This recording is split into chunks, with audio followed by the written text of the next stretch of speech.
बोलो विष्णु भगवान की जय, कार्तिक महात्म की जय, तुलसी माता की जय। 30वां अध्याय। भगवान श्री कृष्ण ने कहा कि हे प्रिय नारद जी, और नारद जी के वचन सुनकर महाराज पितु बड़े विस्मित हुए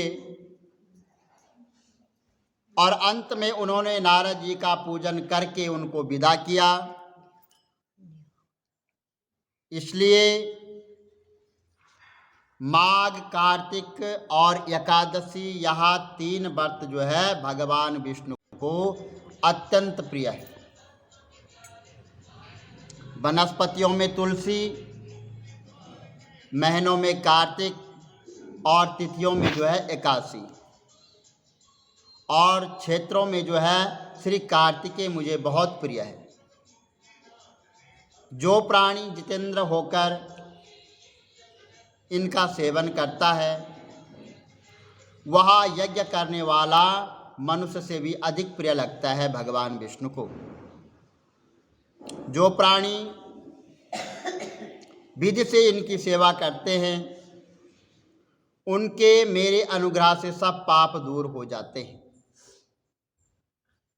भगवान कृष्ण के वचन सुनकर सत्यभामा ने कहा कि हे नाथ, आपने यह बात बड़ी आश्चर्यजनक कही है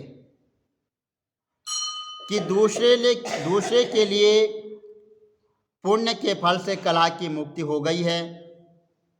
यह प्रभावशाली कार्तिक मास आपको अधिक प्रिय है कि जिसे पतिद्रोह का पाप केवल स्नान के पुण्य से ही नष्ट हो गया, दूसरे मनुष्य द्वारा किया हुआ पुण्य उनके देने से कैसे मिल जाता है? आप मुझे यह बतलाइए। तब भगवान कृष्ण ने कहा, बिना दिया हुआ पुण्य और पाप जिस कर्म द्वारा मिलता है वो सुनो। सतयुग में देश, ग्राम तथा कुलों को दिया पुण्य या पाप मिलता था, किंतु कलयुग में केवल जो करता है वही पाप और पुण्य भागीदार होता है। उसी को पाप और पुण्य का फल भोगना पड़ता है। सत्संग ग्रहण करने पर भी वह व्यवस्था की गई है, और सत्संग जैसे पाप व पुण्य दूसरों को मिलते हैं उसकी व्यवस्था भी सुनो। पढ़ना, यज्ञ करना और एक साथ भोजन करने से पाप और पुण्य का आधा फल मिलता है। एक आसन पर बैठने तथा सवारी पर चढ़ने से, श्वास के आने जाने से पुण्य व पाप का चौथा भाग प्राणी मात्र को मिलता है। स्पर्श करने से पुण्य का और पाप का जो है 6वां भाग जो है वह मिलता है, और दर्शन करने से, सुनने तथा ध्यान करने से मनुष्य को पुण्य और पाप का 10वां अंश मिलता है। दूसरे की निंदा, चुगली और धिक्कार करने से उसका 7वां भाग मिलता है। पुण्य करने वाले मनुष्य को कि जो कोई सेवा करता है वह सेवा का भाग लेता है और अपना पुण्य उसे दे देता है। नौकर और शिष्य के अतिरिक्त जो मनुष्य दूसरे से सेवा करवाकर उसे पैसे नहीं देता है वह सेवक उसके पुण्य का जो है आधा भाग जो है ले जाता है। पंक्ति में बैठे हुए भोजन करने वालों की पत्तल जो व्यक्ति लांघता है वह जिसकी पत्तल उसने लांघी है अपने पुण्य का जो है 6वां भाग जो है उसे दे देता है। और स्नान तथा ध्यान आदि करते हुए मनुष्य से जो व्यक्ति बातचीत करता है या उसे स्पर्श करता है वह अपने पुण्य का यानी धर्म का जो है 6वां भाग उसे दे देता है। जो मनुष्य धर्म के काम के लिए दूसरों से धन मांगता है, पुण्य का भागी होता है। उसी तरह जिस तरह की दान करने वाला पुण्य का भागी बनता है। जो मनुष्य धर्म का उपदेश करता है और पश्चाताप श्रोता के याचन करता है, वह अपने पुण्य का छठा भाग उसे दे देता है। जो मनुष्य दूसरों का धन चुराकर उससे धर्म करता है, वह चोरी का फल भोगता है और शीघ्र ही वह निर्धन हो जाता है। जिसका धन चुराता है वह पुण्य का भागी बन जाता है। बिना ऋण दिए जो मनुष्य मर जाते हैं, उनको ऋण देने वाले सज्जन उनके पुण्य के भागी बन जाते हैं। शिक्षा देने वाला, सलाह देने वाला, सामग्री को जुटाने वाला तथा प्रेरणा देने वाला या पाप और पुण्य के छठे भाग को प्राप्त करते हैं। राजा के पुण्य का षष्ठांग भाग भोगी होता है और गुरु शिष्यों का और पति पत्नी का, पिता पुत्र का, स्त्री पति के लिए, पत्नी का पिता और पुत्र स्त्री पति के लिए पुण्य का छठा भाग पाती है। पति को खुश करने वाली आज्ञाकारी स्त्री पति के लिए पुण्य का आधा भाग ले लेती है। जो पुण्यात्मा प्राय लोगों को दान करता है, वह उनके पुण्य का छठा भाग प्राप्त कर लेती है। जीविका देने वाला मनुष्य जीविका ग्रहण करने वाले मनुष्य के पुण्य के छठे भाग को प्राप्त करता है। इसीलिए जब शादी होती है, वहाँ पे जब सतवचन होते हैं तो वहाँ पे एक वचन आता है, तो वहाँ पे तो स्त्री क्या कहती है वर को, कि कहती है कि जो मैं मतलब धर्म का कार्य करूँगा, धर्म के कार्य करूँगी तो उसका तो मैं आधा भाग तो आपको दूंगी नहीं, लेकिन जो मैं पाप करूँगी उसका आधा भाग आपको लेना पड़ेगा। और वहाँ पे तब फिर क्या कहती है कि आप जो धर्म का कार्य करोगे तो उसका आधा भाग तो मैं लूँगी, लेकिन जो पाप करोगी उसका नहीं लूँगी। तो यही बात यहाँ पे आ गई। ये कह रहे, उसने भी कहा उसी तरह तो छठे भाग को प्राप्त करूँगा। इस प्रकार दूसरों के लिए पुण्य अथवा पाप बिना देने के भी दूसरे को मिल सकते हैं, किंतु यह नियम जो कि मैंने बतलाए हैं कलयुग में लागू नहीं होते हैं। कलयुग में तो एकमात्र जो करता है वही भोगता है, वही अपने पाप और पुण्य को उसका फल उसको भोगना पड़ेगा। इस संबंध में एक बड़ा पुराना इतिहास है जो कि पवित्र भी है और बुद्धि को देने वाला भी कहलाता है। उसे ध्यान से सुनो। बोलो विष्णु भगवान की जय, कार्तिक महात्म की जय। विष्णु भगवान की जय, कार्तिक महात्म की जय, तुलसी माता की जय। एकादशी व्रत कथा प्रबोधिनी एकादशी व्रत कथा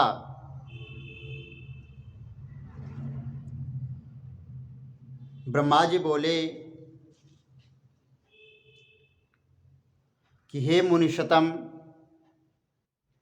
पापों को दूर करने वाली और पुण्य को बढ़ाने वाली, बुद्धिमानों को मोक्ष देने वाली प्रबोधिनी एकादशी का महात्म्य सुनो।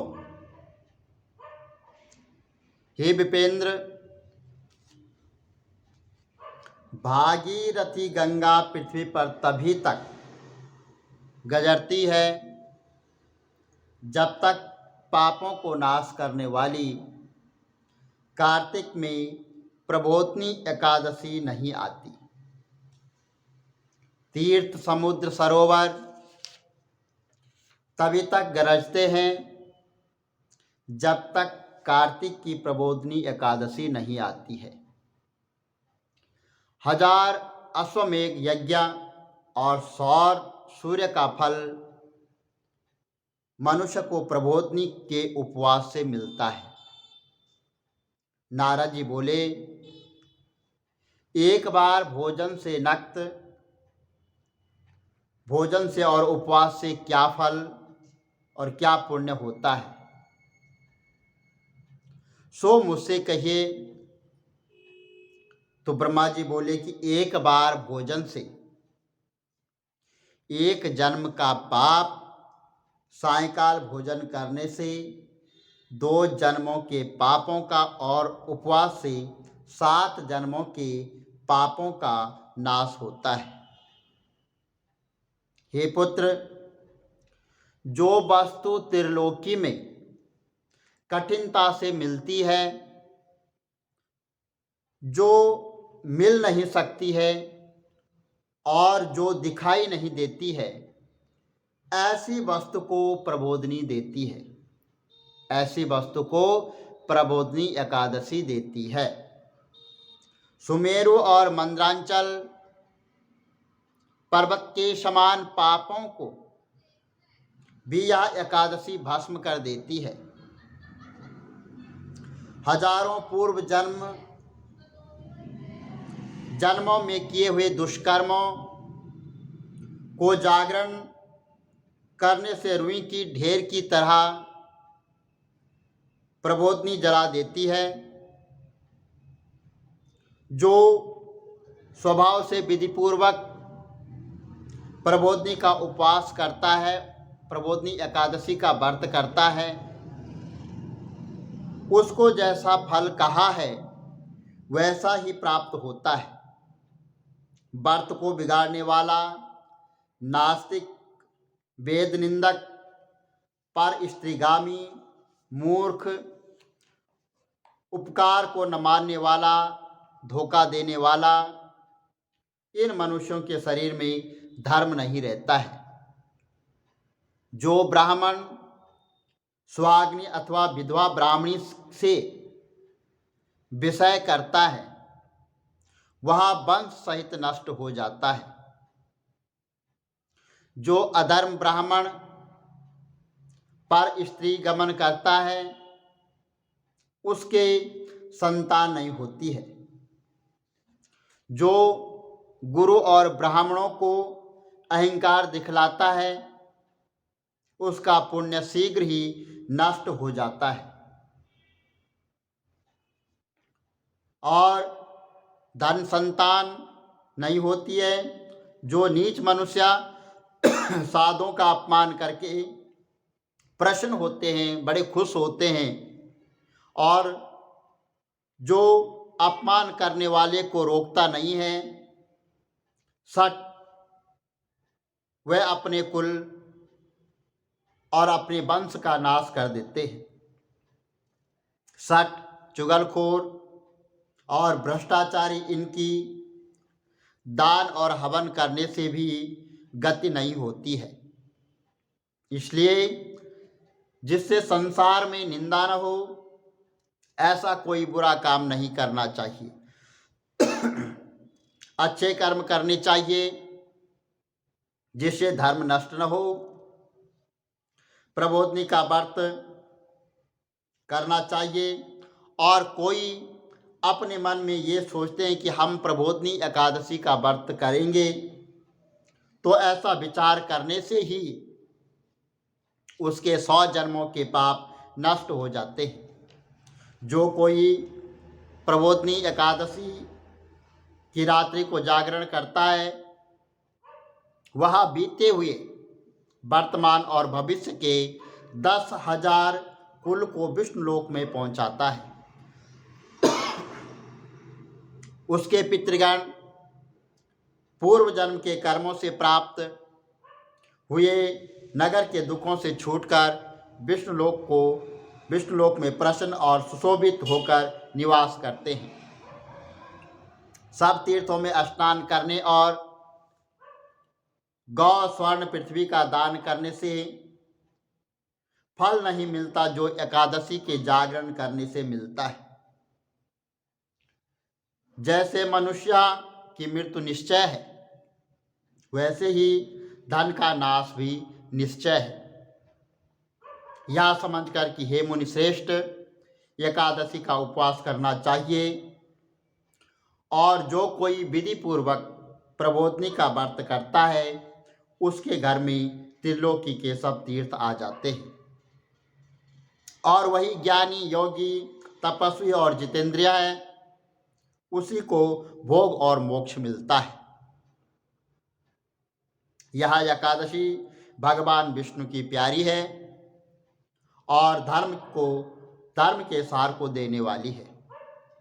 इसका एक बार व्रत करने से ही मोक्ष भागी हो जाता है। सब धर्मों को छोड़कर इसका उपवास करना चाहिए। कर्म, मन, वाणी से जो कुछ भी पाप किया है उसको प्रबोधनी के जागरण से भगवान दूर कर देते हैं। हे वत्स, प्रबोधनी के दिन मनुष्य भगवान के निमित्त स्नान, दान, जप, होम जो कुछ भी करते हैं वह अक्षय होता है, बहुत पुण्य देने वाला होता है। जो मनुष्य एकादशी का व्रत करके भक्ति से भगवान का पूजन करते हैं उसके 100 जन्मों के पाप दूर हो जाते हैं। इस व्रत से भगवान को प्रसन्न करके 10 दिशाओं में प्रकाश करता हुआ मनुष्य विष्णु लोक को जाता है। या पवित्र एकादशी धन धान्य को देने वाली और सब पापों को दूर करने वाली है। भक्ति पूर्वक इसका व्रत करने से कोई वस्तु दुर्लभ नहीं है। सूर्य चंद्र के ग्रहण के स्नान दान से जो फल मिलता है उससे 1000 गुना फल प्रबोधनी एकादशी के जागरण से मिलता है। प्रबोधनी के दिन स्नान, दान, जप, होम, स्वाध्याय, भगवान का पूजन और इसमें जो कुछ किया जाए उसका करोड़ों गुना फल प्राप्त होता है। कार्तिक की एकादशी का व्रत न करने से जन्म भर का किया हुआ सब पुण्य व्यर्थ है। हे विपेंद्र, इसलिए सब मनोकामनाओं को पूर्ण करने वाले जनार्दन भगवान की यत्न से सेवा करनी चाहिए। जो विष्णु भक्त कार्तिक में प्राय अन्न को स्वीकार नहीं करता उसको चंद्रायन व्रत का फल मिलता है। कार्तिक में मधुसूदन जैसे शास्त्र की कथा वार्ता से प्रसन्न होते हैं, वैसे यज्ञ और हाथी आदि दान से नहीं होते हैं। जो मनुष्य कार्तिक में भगवान विष्णु की कथा को पूरी अथवा आधा अथवा चौथाई श्लोक कहते हैं व सुनते हैं उनको 100 गौ दान का फल प्राप्त होता है। हे मुने, कार्तिक के महीने में सब धर्मों को छोड़कर भगवान के सामने बैठकर कथा कहनी और सुननी चाहिए। कल्याण के लिए अथवा धन धान्य के लोभ से जो कार्तिक में भगवान की कथा कहता है वह सैकड़ों कुलों का उद्धार कर देता है। जो भगवान के प्रबोध के दिन कथा कहते हैं वह सुनते हैं, हे मुनि, उनको सप्तद्वीप युक्त तीर्थ के पृथ्वी के दान का फल प्राप्त होता है। फिर नारद जी बोले कि हे स्वामिन, एकादशी की विधि मुझसे कहो। जिस एकादशी के करने से जैसा फल मिले सो कहे। या सुनकर ब्रह्मा जी बोले कि हे द्विजोत्तम, एकादशी को प्रातःकाल उठकर दान तुन करके स्नान करें। नदी, तालाब, कुआं, बावड़ी अथवा घर में स्नान करके भगवान केशव का पूजन करें, फिर कथा सुनें। नियम के लिए यह मंत्र पढ़ें, एकादशी को निराहार व्रत करके और दूसरे दिन भोजन करें। हे पुंडरीकाक्ष, मैं आपकी शरण में हूँ, आप मेरी रक्षा करें। इस मंत्र को चक्रधारी भगवान के सामने पढ़ें। भक्ति भाव से प्रसन्नता पूर्वक उपवास करें। रात्रि में भगवान के समीप बैठकर जागरण करें। हे मुनि, जो गाता है, नाचता है, बाजे बजाता है अथवा भगवान की कथा को कहता है वह सुनता है वह पुण्य आत्मा तीनों लोकों के ऊपर निवास करती है। कार्तिक में प्रबोधनी के दिन बहुत से फूल, फल, कपूर, अगर कुमकुम से भगवान का पूजन करना चाहिए। एकादशी के दिन लोभ नहीं करना चाहिए। निर्लोभ होकर दान करना चाहिए। इससे असंख्य पुण्य होता है। एकादशी जागरण अनेक प्रकार के सुंदर फलों से भगवान का पूजन और शंख में जल भरकर जनार्दन को आग्रह देना चाहिए। तीर्थों में स्नान और अनेक प्रकार के दान करने से जो फल होता है उससे करोड़ों गुना फल प्रबोधनी को आग्रह देने से मिलता है। हे मुनि श्रेष्ठ, जो दिव्या अगस्त्य फूलों से जनार्दन का पूजन करता है उसके लिए इंद्र भी हाथ जोड़ता है। हे विपेंद्र, तपस्या से प्रसन्न होकर भगवान वह फल नहीं देते जैसे अगस्त्य के फलों से श्रृंगार करने से 100 फल देते हैं। हे कलिवर्धन, जो कार्तिक में भक्ति पूर्वक भगवान की बेलपत्र से पूजा करते हैं उनकी मुक्ति हो जाती है। हे वत्स, कार्तिक में जो तुलसी के पत्ते और फूल से जनार्दन भगवान की पूजा करते हैं, विष्णु भगवान की पूजा करते हैं, उनके 10,000 के पाप भस्म हो जाते हैं। तुलसी का दर्शन, स्पर्श, ध्यान, कीर्तन, नमस्कार, स्तुति करने से, पौधा लगाने से, सींचने से और नित्य पूजा करने से तुलसी शुभ फल देती है। जो नित्य प्रति तुलसी की 9 प्रकार की भक्ति करते हैं वे करोड़ों युगों तक वैकुंठ में निवास करते हैं। हे मुनि, लगाई तुलसी की जब तक जड़ें फैलती रहती है उतने ही हजारों युगों तक उनका पुण्य फैलता रहता है। जो कदम के फूलों से भगवान जनार्दन विष्णु भगवान का पूजन करते हैं वह चक्रधारी भगवान की कृपा से यमलोक में नहीं जाते हैं। कार्तिक में गुलाब के फूलों से जो परम भक्ति से भगवान का पूजन करता है वह मुक्ति का भागी होता है। वह बकुल और अशोक के फूलों से जो भगवान की पूजा करते हैं उनको जब तक सूर्य चंद्रमा हैं तब तक कोई भी शोक या दुख प्रकट नहीं होता है।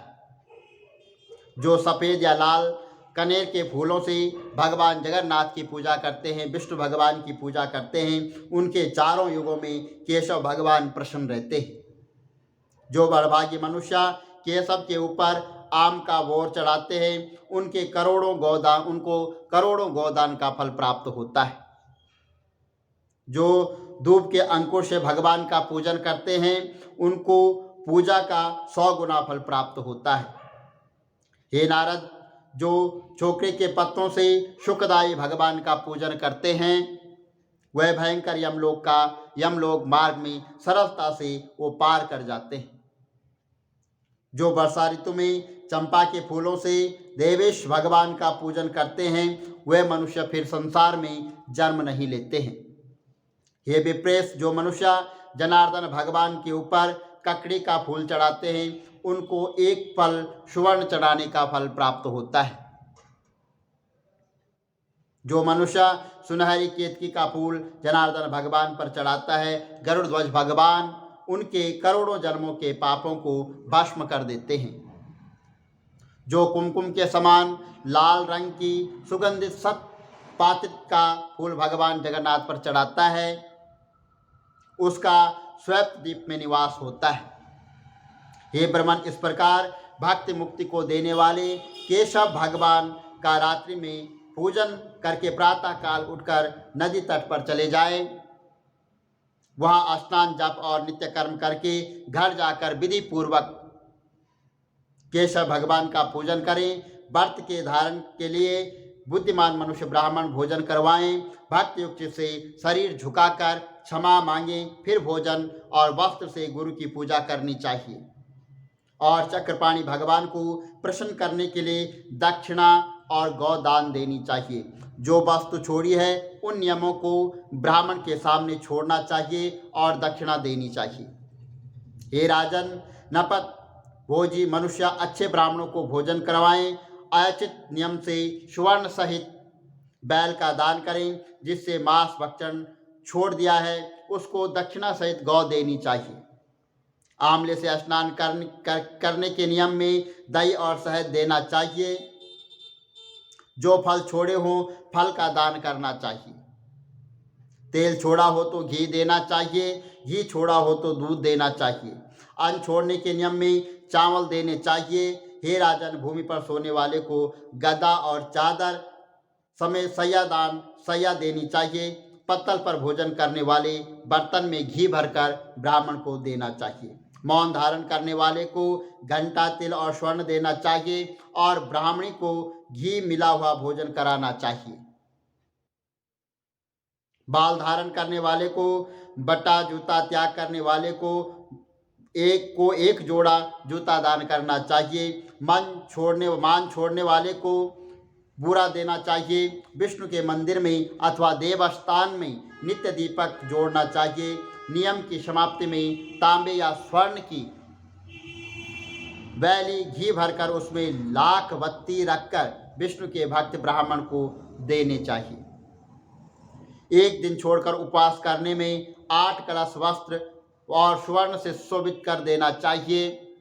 जो यह सब न बन सके तो ब्राह्मण का ही वचन ही सब सिद्धियों को देने वाला है और ब्राह्मण को नमस्कार करना चाहिए और फिर उनसे विदा करें। फिर आप भोजन करें और 4 महीनों में जो 4 महीनों में छोड़ा है उसकी समाप्ति करें। हे राजेंद्र, जो बुद्धिमान इस प्रकार आचरण करता है उसको अनंत फल मिलता है, अंत में वैकुंठ को जाता है। जो मनुष्य चतुर्थ मास के नियमों को निर्विघ्न समाप्त कर देता है वह कृत्य हो जाता है, फिर संसार में वह जन्म नहीं लेता है, अर्थात मुक्त हो जाता है।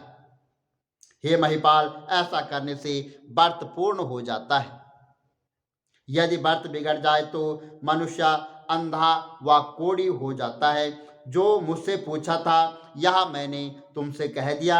इसके पढ़ने और सुनने से भी गौदान करने का फल प्राप्त होता है। फलाहार इस दिन काटने का साग्रा लिया जाता है। बोलो विष्णु भगवान की जय।